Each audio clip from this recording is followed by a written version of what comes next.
was in 1991 that we created Duke Nukem and released it to the world as a side-scroller, and it was a huge hit. Our inspiration back then was comic books, because we always felt like if you focus on the character, there's no end of stories. Duke does it his way, and his way is very entertaining. It's a wild thing. The original name for the game was actually called Heavy Metal, and the idea was to have sort of an anti-hero who was very much sort of a renegade in society, and sort of, an ex-military guy who went rogue. When the original Duke got started, it was myself, Alan Blum, and another programmer, Todd Repogel. Todd Repogel and I went to school together. We grew up together in Santa Cruz. He started making side-scrollers and stuff, and while I was going to school at UCSC studying computer science, we were working on Duke Nukem 1 together. There's a guy I'd like to, anytime I have an opportunity, I like to call him out. His name's Alan Blum. And Alan, he created Duke. He and Todd Repogel, back in 1991, 92, created the original 2D side-scrollers of Duke Nukem. And, great fun games. And he's the one guy that from the very first moment of Duke existing, all the way through till today, has been involved in the Duke projects. It's very childish. So it doesn't take itself seriously, It's, instead of trying to fit a formula or trying to do certain things, it just does stuff you want to do. Duke Nukem has always been about the character, and we were focused on that at the beginning. It was difficult to bring it out with the side-scrolling, simple technology in which we couldn't have voice work and so on. Actually, the voice started with Duke Nukem 2. At the opening cinematic, he says, "I'm back." Todd Repogel, the original Duke Nukem programmer, came to me and just asked about doing a voice, because he wanted Duke Nukem to sound like, at least then anyway, sounded like a cross between McBain and Arnold Schwarzenegger. Those were my instructions, and I just said 2 words. I said, "I'm back." I'm back. The original Duke that Todd and I were working on didn't really work well, and when George joined the company, he actually spent several nights kind of redesigning, and back in those days, it's like, it was EGA and very pixelated stuff, but he gave Duke his little smile and gave it the yellow haircut and everything, and kind of really made the character look the way he still looks today. What? Did you think I was gone forever? Too long. We've waited too long, frankly. And I don't know if there's anything that could live up to the idea of 15 years of development, but this is absolutely a worthy successor and a worthy sequel to the game. I think that this is what fans have wanted to come out, and it's finally come out. I can't be more excited. If you're a Duke fan, and especially you're one of the fans that hang out on the 3D Realms forums for all that time, refusing to give up, refusing to, give in to the naysayers or whatnot, you're going to have a blast with this, because it is a hell of a lot of fun.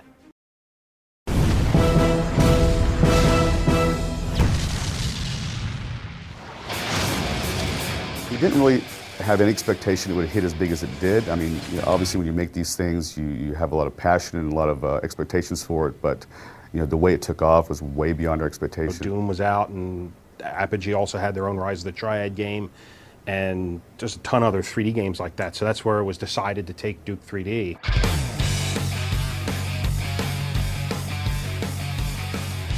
Duke Nukem came out right when the industry was transitioning from the sprite-based games, and that would be where everything is actually, even the bad guys, the animated bad guys, were just a flat piece of art. And as you moved around them or they moved around, it would just orient itself differently. And the industry was changing then to true 3D model with Quake. I don't know if it was the first, but that was the big one coming out. It was decided once we went 3D, you can explode the world a lot larger than it used to be. So the personality and the character and the attitude came through. But even a lot of that wasn't until the end of the game, because as we said earlier, I did the voice of Duke Nukem, just 2 words in Duke Nukem 2. And Duke Nukem was mute through the bulk of the development of Duke 3D. He didn't talk until right at the end when it was decided that, hey, you know, most of these characters don't ever say anything. Why don't we do one with a voice? I was approached by a casting director in San Diego, where I live, who was in touch with George Broussard. And George wanted a character voice for Duke that would really bring out the anger and the comedy of this character. Looks like those alien bastards shot up my ride. The very beginning was, like I said, there was two guys downstairs, which was Alan Blum, Todd Rupogel, and another artist, and they were putting it together. But the artwork was less than the quality they desired. And based on that, that's when George Broussard got together with Todd and Alan and decided that they were going to throw our entire development team, the in-house development team at Apogee and now 3D Realms, at the project. And so it was already underway, and our key was to develop it into something that could be really, really good. I wanted to get involved with Duke, so I applied at 3D Realms, got a job there, and came down and just had a ball working on it with one of my other co-founders of Gearbox, Randy Pitchford. I didn't become a professional game maker until the mid-90s. I didn't even imagine that such a thing was possible. It was always a hobby for me. So I looked around and I eventually I got some job offers, and I accepted a job offer in Texas. And I came out to work for a company called 3D Realms. And the first game that I got involved with as a professional game maker was Duke Nukem 3D. Duke Nukem 3D was the hit that it was because of for multiple reasons. Again, we got to spend most of our time making it fun. We play tested the hell out of it. You know, we played every level over, and every night we would play test the game, which is not typical nowadays. That was one of the most fun recording experiences I've ever had, doing Duke 3D. The writing on the game, the lines that I had to deliver were outrageous and funny to me. I would say that the recording sessions took perhaps a little longer than they should have, because I had a hard time keeping a straight face reading some of the Duke Nukem lines. I came here to kick ass and chew bubble gum, and I'm all out of gum.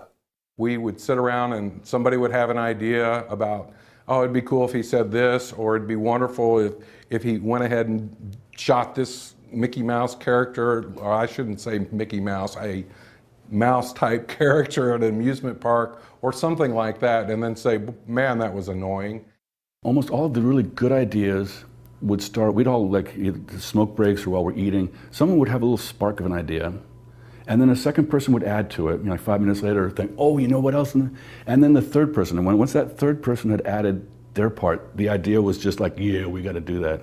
And as I recall, I'm not sure exactly if I remember correctly, but that was how somebody thought to have this lizard monster drop poop every once in a while, and then have Duke Nukem, when he steps in it, he'll leave footprints. And then that turned into the footprints that we used quite a bit for stepping in anything.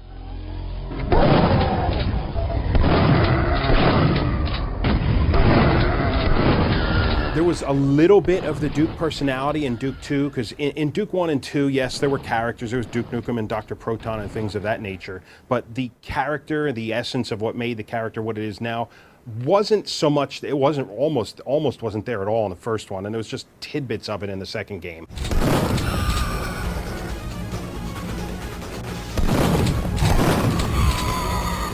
Come get some. How much of Duke is in you? Well, every time I go to the bathroom, I realize that I get about 10 points of health, and I always, much better. Oh, yeah. We didn't know precisely what we had with that game. We knew it was good, but there's lots of good games that never take off, and it just took off. George Broussard and Scott Miller, who were the owners of Apogee, a publishing company, and 3D Realms, a label that launched Duke 3D.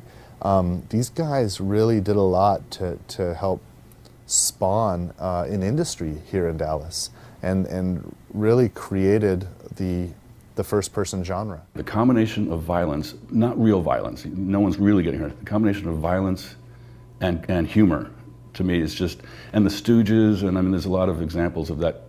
I'm not sure why that blend is so good, but particularly for me, I liked it. So I knew all along that the game was going to do well. Oh, I didn't know it was going to do well, but I knew we had a hit. It's just really nice to see seeds that are planted grow into what it's become. You can't ever expect that, but when it happens, it's magic. We had a blast. We just had a really good time with it. The question was, what were we going to move on to next? And I think, in my case, I moved on to another game called Shadow Warrior, which came out shortly after that. But Alan and Todd and a few other people, basically they were already delving into the next project, which was Duke Nukem Forever. People just want to play stuff. And we did Duke 3D and people enjoyed it, and we did the expansion pack and people enjoyed that. And people just want a sequel. They just want to play something.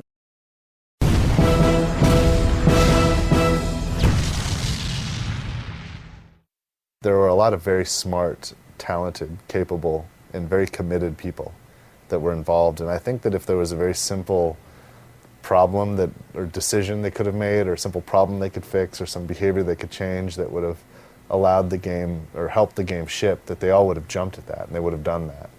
So I can imagine then that there were a lot of complex, cascading things that contributed to why now Duke Nukem Forever is legendary as the longest development cycle in the history of all video games. I got into level design with Duke 3D when I was in 6th grade. So I'm a Duke fan. I remember looking at a magazine, looking at screenshots of Duke Nukem Forever and thinking, wow, I have to pre-order this game because it's amazing, and all these years. And I mean, I've been on that ride as same as anybody else. For me, from my perspective, I'm lucky that I actually enjoy working on the game and doing this stuff. So it wasn't so painful for it being a 10-year project because I was always doing new things, always getting new tech and things like that, so I enjoyed it. Everybody that was working on the project were all huge fans of Duke, and so we're all really passionate about what we're doing. So, we're all going the extra mile just because we were doing what we loved.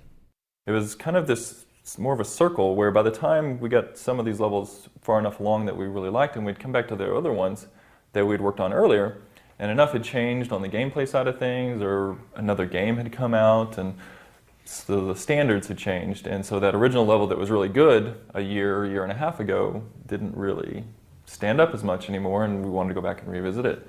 And I don't want to put all the burden on one person, so I'm not going to do that. We were all there, and we all voiced our opinions and desires, but it was a continuous cycle of iteration that didn't have any real end in sight. We didn't have any plan put in front of us in terms of, okay, we're going to iterate to reach this goal. It was just, we're going to iterate, and then it'll eventually be awesome. It was getting harder and harder for people to believe that it was actually real. But every time that people really started to doubt, a trailer would come out showing off all these great new things. 1997, that trailer came out at E3, and it was great. And people were like, man, this is going to be spectacular.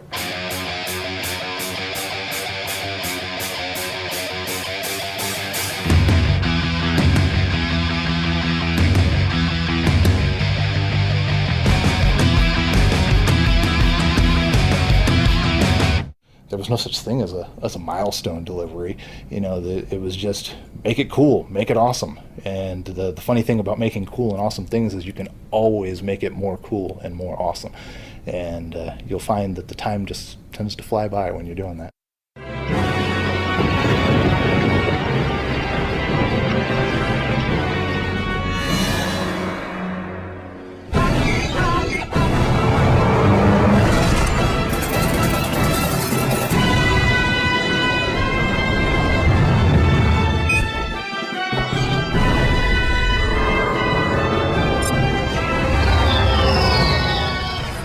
That was the E3, God Games, they had, because the E3 space, I guess, was so expensive or whatever, they decided to put their booth in a parking lot across the street from the Los Angeles Convention Center, yeah. And so it was a huge, it just kind of turned this large, party. Yeah, party. I was just as apprehensive about it in 2005 as anybody would be today. Yeah. About the project then was as controversial and as long in the tooth as any. And I came to Texas with the idea of I'll give it a month. and I'll see what happens. You know, Yeah. I didn't even get an apartment. I stayed in the hotel they rented for me as long as possible. But within a day, I was in the offices. I had met everybody. I really liked everybody, and I got to sit down and see the game, and I was really impressed. And that's what made me realize it was like, well, all this secondhand, you know, public postulating about how it is, it's not accurate at all. Yeah, It doesn't really relate to the same game. Yeah, it's almost yeah. like there's two separate games. There's the people What people that were think is going expecting on, the yeah. game to be, and then what they think is going on, and then you get there and you see, oh, this is an actual legitimate game. It's fun to play, and all these things. They were like two separate things. I realized that Duke Nukem was a big hit and a pop culture icon when I started getting these calls from convention coordinators who wanted me to come be a guest. And why would you want me to be a guest at your convention? Well, you're the voice of Duke Nukem. Oh, really? That's why you want me? We have fans who want to meet you and get your autograph. Probably 2007, 3D Realms decides to release a teaser, and because of the relationship that we had with 3D Realms at the time, they actually decided to premiere it at our website.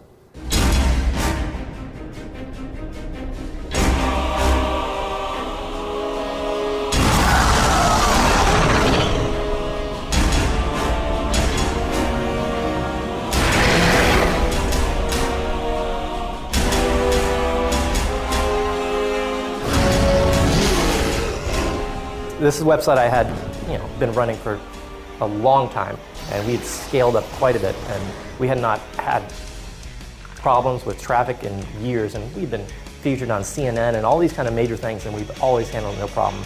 We put out a trailer, though, for that game, even though it's honestly just brief half-second glimpses of just a few things, and the whole thing came down. It looked great, and it didn't come out. So we kept going through these cycles of like all the way from 97 from that first trailer to 2001 trailer to waiting a long time, 2007 teaser, and every time gamers were blown away with what great stuff there were, and they're like, why will this not come out? I've always thought the game would eventually come out because there was just too much there, and I'm glad that the Triptych guys here were able to pull it off. I went and interviewed at 3D Realms kind of on a whim, wondering what the game was about, and it was awesome, like even back then. Like when I saw it for the first time, there were things in the game that nobody else was doing. And so I had a talk with George, and he convinced me to come over as a designer, and then I moved to Dallas with Kristen, and we worked on the game for 4.5 years until the dreaded day, which was in May of 2009 when 3D Realms shut its doors on the project.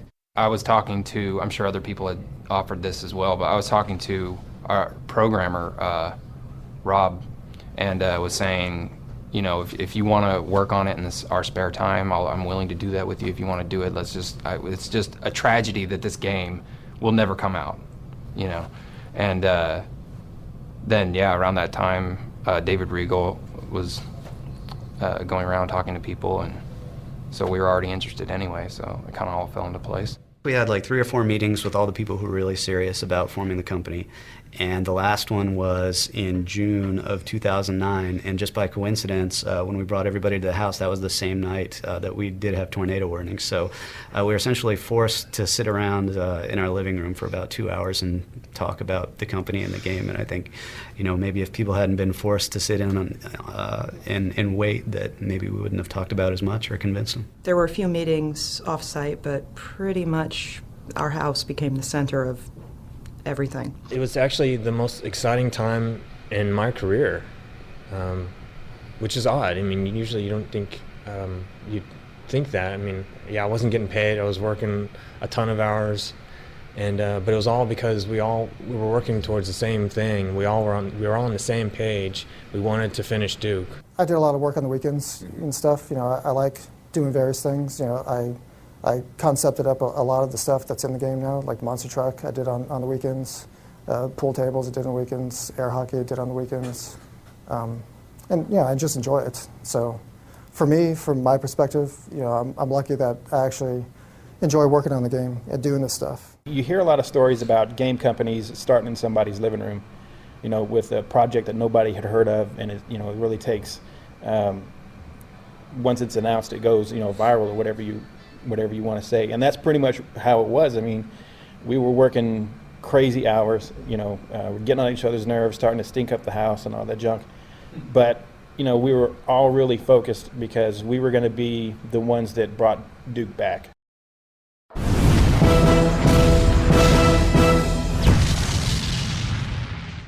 My studio and I purchased the brand, and we've taken over responsibility for shipping this game.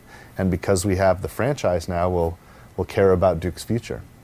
And so from that point of view, I'm ultimately accountable for everything that happens with Duke. However, my commitment with Duke Forever is to make sure that the game that we all are playing is the game that 3D Realms was building. It's their vision. It's the game that we've all been denied for so many years. This is the game that we need to play. And it's good stuff. Looks like those alien bastards drank all my beer. I'm very happy the way things worked out because I think Gearbox is an excellent keeper of the franchise. I think they're going to do just an amazing job going forward. But somehow, some way, the game would have come out at some point. I feel the obligation to deliver and the pressure to make sure that what's delivered is worthy.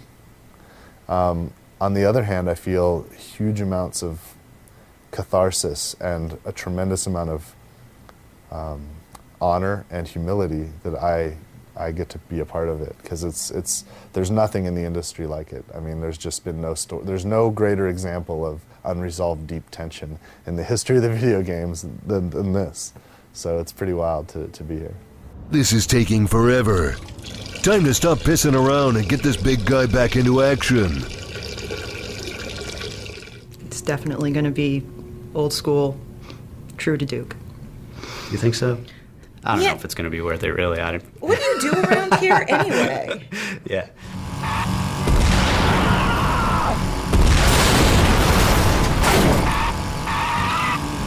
I think Duke occupies a really unique niche in gaming because most games are either really over-the-top serious or they're a little bit slapstick with comedy and a little bit stylized and so forth. I think Duke is really more of an action comedy, which really doesn't exist in games anymore. I'm from Las Vegas, and I say kill 'em all. Duke is awesome because, he saves the Earth, and he's done it a couple times now, and he saves the babes, which is his primary motivation. What's not to like about that? The guy's kick ass. Now this guy is actually unique, and now people care because of that. Now they're like, what? Why is there nothing like this anymore? Why is there not a guy who can just go around blowing shit up, seeing some titties? Why is there not something just fun and simple like that? Why do games have to be so like this? Why does the main character have to have all these problems? I'm like, I've got emotional problems, and I got this ridiculous, complicated history. Why can't the guy just be a badass?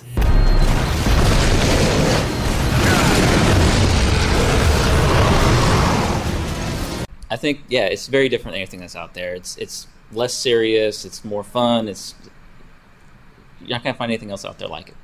It will have the humor and the attitude that you expect. That will be its defining characteristic. It's definitely going to be the Duke you love. Mm-hmm. No apologies there. It's different than games that are out there, and it's classic Duke Nukem. This is the game you're waiting for. And we've showed it to the public already, and that is the response that we received, so we're feeling really confident about that. Nothing in this world happens without people. And the more difficult the challenge or impossible it is to see and reach that finish line, then the more it must be because of the passion and commitment of the people involved that it ever gets there. And this is one of those extreme edge cases, let me tell you. I don't think anything could ever do justice to the guys that have worked the hardest on it.